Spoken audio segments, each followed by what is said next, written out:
राम। भगवान बाबा के चरण कमलों में मेरा शत कोटि प्रणाम और आप सभी के हृदय निवासी भगवान को भी मेरा कोटि कोटि नमन। जैसा कि मैंने अपनी पहले एपिसोड में आपको बताया कि भगवान ने फर्स्ट इंटरव्यू में जाते जाते ये कहा मेरे को कि अच्छी संगति रखना, हैव अ गुड कंपनी। और पिताजी को कहा कि इसका जब पहले जो रिश्ता आएगा वहीं शादी करना। ये दो मैसेज देकर भगवान ने हमें विदा किया। और नेक्स्ट डे हम जब दर्शनों में बैठे तो हमें पता चला कि पंजाब से भक्तों का ग्रुप आया है, जिसमें पंजाब के फॉर्मर मिनिस्टर श्री फकीर चंद जी भी उनकी अगुवाई कर रहे थे। वो हमारे पिताजी को मिले, उन्होंने सारी बातें पिताजी से की। जब दर्शनों में बैठे तो स्वामी जब आए तो वो स्वामी के पांव पकड़कर छूकर कहा कि हे स्वामी, हमें भी इंटरव्यू दो। आपने तहसीलदार को इंटरव्यू दिया है, वो तो मेरे अंडर काम करता रहा है, मैं तो मंत्री हूँ, इतना बड़ा ग्रुप लेके आया हूँ, हमें भी वो सब कुछ दो जो आपने तहसीलदार को दिया है। तो स्वामी बहुत खुश हुए कि ऐसे कितने साधारण तरीके से ये प्रार्थना कर रहे हैं।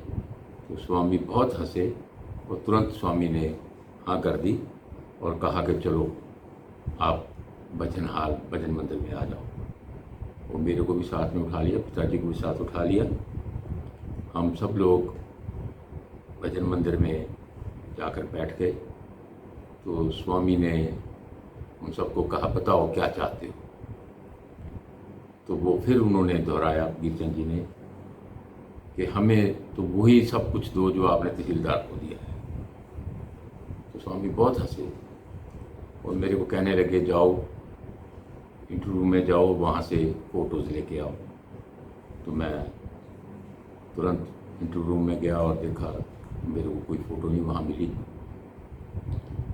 और फिर दोबारा स्वामी ने कहा नहीं, आप ध्यान से देखो, किसी कॉर्नर पे मिल जाएंगे आप। मैंने देखा तो एक कॉर्नर पे फ़ोटोज़ पड़ी थी, वही फ़ोटोज़ जो एक फ़ोटो मेरे पिताजी को भी दी थी स्वामी ने, वही फ़ोटोज़ पड़ी थी।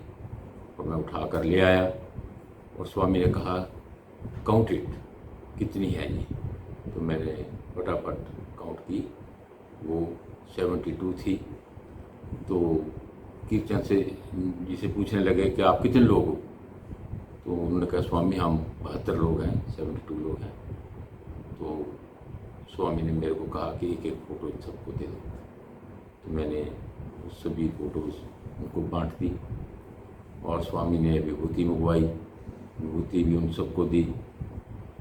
और फिर स्वामी ने उनको बहुत आशीर्वाद दिया कि मैं बहुत खुश हूँ कि आप पंजाब से इतने लोग आए हो और आपको यहाँ सारी ठहरने की सुविधा मिलेगी, आप आराम से इधर ठहरो। इतना तो अभी स्वामी बात उनसे कर ही रहे थे तो स्वामी ने मेरे को कहा कि ओपन द डोर। मैंने दरवाज़ा खोला तो बाहर एक बहुत ही अच्छी पर्सनैलिटी वाले टोपी पहने हुए एक व्यक्ति खड़े थे और उनको स्वामी ने बुलाया अंदर।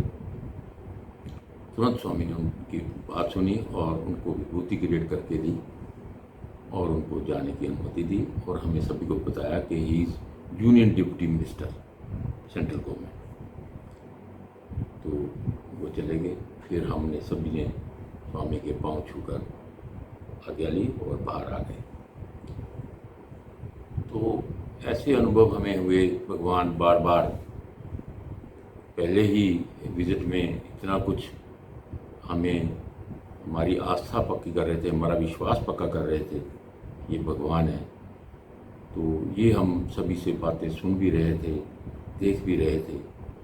तो 2-3 दिन के बाद फिर स्वामी जब दर्शन दे रहे थे तो एक भक्त व्हील चेयर पे थे, तो हमें पता चल गया था कि ये वेस्ट बंगाल से, कलकत्ता से हैं और बहुत बड़े सेठ हैं, और वो बहुत क्रिपल्ड थे, हाथ पाँव उनके नहीं चल रहे थे, तो बहुत अमीर थे, लेकिन कई दिनों से वहाँ बैठे थे, लेकिन स्वामी उनकी तरफ देख भी नहीं रहे थे।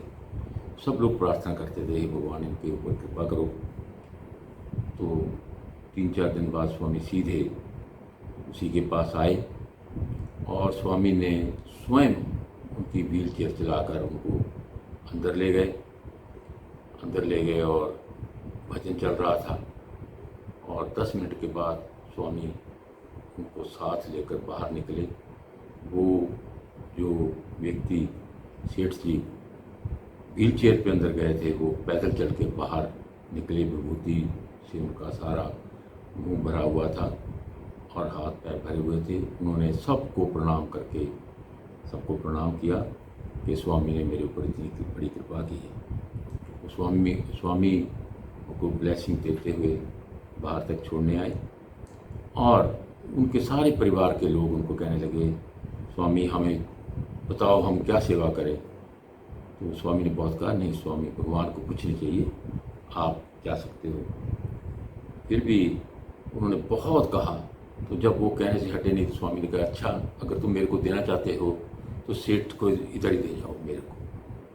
तो एकदम वो परेशान हो गए भी ये क्या कह रहे हैं। तो सेठ जी को फिर स्वामी ने कहा, नहीं आप जाइए, ये अच्छे से रहेंगे और भगवान का नाम लीजिए। ये हमने मेरे कर अपनी आंखों से देखा कि भगवान ने एक क्रिपल्ड इंसान को कैसे एकदम अपनी कृपा से कैसे ठीक किया। ये हम सभी को देखकर इतनी खुशी हुई कि वाकई में ये भगवान है। तो 22 साल की उम्र थी मेरी जब मैंने ये सारी चीज़ें देखी। उस उम्र में ये बातें बहुत ही हैरान करने वाली होती थी कि धरती पे ऐसे भी भगवान है, जैसे कृष्ण जी आए, जैसे रामचंद्र जी आए, गुरु नानक देव जी आए, तो ऐसे सत्य बाबा भी ऐसे ही भगवान है जो सब कुछ कर सकते हैं। तो लास्ट डे 10 दिन हो गए थे, माता जी को जो दवाई दी थी वो पी रहे थे। तो 10 दिन बाद हम लाइन में बैठे, तो स्वामी जब आए तो हमने कहा, स्वामी आज हम जा रहे हैं, आज 10 दिन हो गए। तो स्वामी ने कहा, चलो अंदर चलो, आप लेके आओ अम्मा को। तो हमने बीजी को लेकर हम अंदर गए। इस बार स्वामी ने एंट्री रूम के सामने दूसरा रूम है फ्रंट पे, उधर से हमें उधर को अंदर लेके गए, जो कि स्टोर रूम था, वहीं हमें वो अंदर ले गई। तो माता जी को कहने लगे, अम्मा मेरी तरफ देखो। तो बीजी स्वामी जी की तरफ देख रहे, देखो मैं क्या कर रहा हूँ। तो स्वामी ने ऐसे सिर हिलाया। तो माता जी ने बोला कि आप स्वामी सिर हिला रहे हो, मेरा चोला किस रंग का है। तो बीजी ने कहा कि स्वामी लाल रंग का है। तुम्हारे पति किधर है। तो बाबू जी ने घुंघरा मारा किया, तो कहते ये मेरे पति हैं। बेटा कहाँ है। तो मैंने मेरे को हाथ लगा के किया बीजी ने। अच्छा अम्मा, स्वामी ने जो प्रॉमिस किया वो पूरा किया, आपको आज मैं हाई साइड दे रहा हूँ, और तुम्हारा जो कर्म है वो मैं नेक्स्ट जन्म पे पोस्टपोन कर रहा हूँ। अब आपकी इच्छा है, आपने इसको इस जन्म में ही भुगतना है या नेक्स्ट जन्म में भुगतना है, तो ये आपके ऊपर छोड़ता हूँ। मैंने आई सेट आपको दिया। इतना माता जी को बोलकर मेरे को कहने लगे, अच्छा तुम्हें मैं एक पेन देता हूँ। स्वामी ने ऐसे हाथ घुमाया और पेन क्रिएट किया, उसमें लिखा हुआ था। कहते क्या लिखा है इसमें। तो मैंने पढ़ के सुनाया, सत्यम वदा धर्माचरा। इसका क्या मीनिंग होता है। मैं स्वामी नहीं मालूम। स्वामी ने बोला, सच बोलो, सत्य बोलो और धर्म कर्म करो, ये तुमने करना है। सत्य बोलना है, धर्म कर्म करना है। समझ में आ गया। ये स्वामी की फैक्ट्री का नाम है। हाँ स्वामी, ठीक है। तो ऐसा स्वामी ने हमें खूब आशीर्वाद देकर, प्रसाद देकर हमें विदा किया। हम वहाँ से चल के चंडीगढ़ आए, भजन कीर्तन अटेंड करना शुरू किया समती में। उसके बाद एसएमटी में हमारे 26 सेक्टर में यहाँ वैद्यनाथ जी प्रिंसिपल थे, उनके यहाँ भजन हुआ करता था। वहाँ मैंने रेगुलरली भजन अटेंड करना शुरू किया। और उसके बाद 1972 में स्वामी दिल्ली आए, तो मैं अपने एक प्रोफेसर साहब को, एस.के. मेहता जी को, जो डीएवी कॉलेज के हेड ऑफ डिपार्टमेंट थे पॉलिटिकल साइंस के, उनको लेकर गया क्योंकि वो भी क्रिपल्ड थे। तो वहाँ पे भी स्वामी ने मेरे पास आए, मैंने रिक्वेस्ट की स्वामी को, स्वामी ने उनको विभूति ग्रेड करके दी और वहाँ से हम भगवान का आशीर्वाद लेते हुए वापस आए। 1973 में फिर स्वामी शिमला आए तो मैं भी शिमला गया। हमारे चाचा जी हदीर साहब शिमला में थे, हम नीचे भजन कर रहे थे। ऊपर से स्वामी ने देखा कि हम लोग भजन कर रहे हैं, तो मैसेज किया कि एक लड़का सुभाष है, उसको ऊपर बुलाया स्वामी। तो मैंने कहा पता नहीं कितने सुभाष हैं यहाँ पे, कोई होगा, मैं नहीं गया। फिर दोबारा फिर मैसेज आया कि सुभाष को बुला रहे हैं, तो मैं फिर भी नहीं गया। तीसरी बार फिर स्वामी का मैसेज आया कि जो स्टेट बैंक ऑफ इंडिया में जॉब करता है वो सुभाष को स्वामी बुला रहे हैं। तो उस चाचा जी ने मेरे को धक्का दिया, जाओ, इतनी बार स्वामी बुला रहे हैं, क्यों नहीं जा रहा। तो मैं स्वामी के पास ऊपर गया और स्वामी गेट पे खड़े थे और मेरे गाल पे ऐसे लगाकर, कितनी देर लगाता है। तो स्वामी ने मेरे पीठ पे हाथ रखा, अंदर ले गए और मेरे को खूब स्वामी ने बहुत अच्छे दर्शन दिए, प्रेम किया और फिर अपने गले में लगाकर मेरे को झूम झूम के कहा कि स्वामी तेरे साथ रहेगा, हमेशा साथ है स्वामी, तुम किसी बात की चिंता मत किया करो, हम स्वामी तेरे साथ है। ऐसा स्वामी ने देखकर मेरे को बहुत ब्लेसिंग्स दी। मैं ये सारी बातें आपको इसलिए बता रहा हूँ कि मेरे को भगवान ने अपने चरणों में क्यों लिया और मेरी आस्था कैसे पक्की की कि मेरे को जो सबसे अच्छी बात लगी कि कोई गुरु मंत्र नहीं था वहाँ पे भगवान में, ना कोई किसी प्रकार का कोई चढ़ावा चढ़ता था और सर्वधर्म के भजन गाए जाते थे और सेवा को ही सबसे ज़्यादा स्वामी ने इम्पोर्टेंस दिया हुआ था कि जो समर्पण भाव से, प्रेम भाव से, निस्वार्थ भाव से सेवा करते हैं, उससे बड़ी कोई साधना नहीं है। तो स्वामी ने इतना प्रेम दिया कि पहले ही विजिट में स्वामी ने चोला भी दिया मेरे को वहाँ पे पुट्टपर्ती में और इतने मैं ले भी नहीं रहा था, बल्कि दूर खड़ा था। स्वामी ने इतने कपड़े बांटे, फिर भी मेरे को आवाज़ देकर मेरी तरफ चोला फेंका। तो मैंने जब इंटरव्यू में पूछा स्वामी से, स्वामी इस चोले को मैंने क्या करना है, तो स्वामी बोले ये अपनी शादी में पहनना।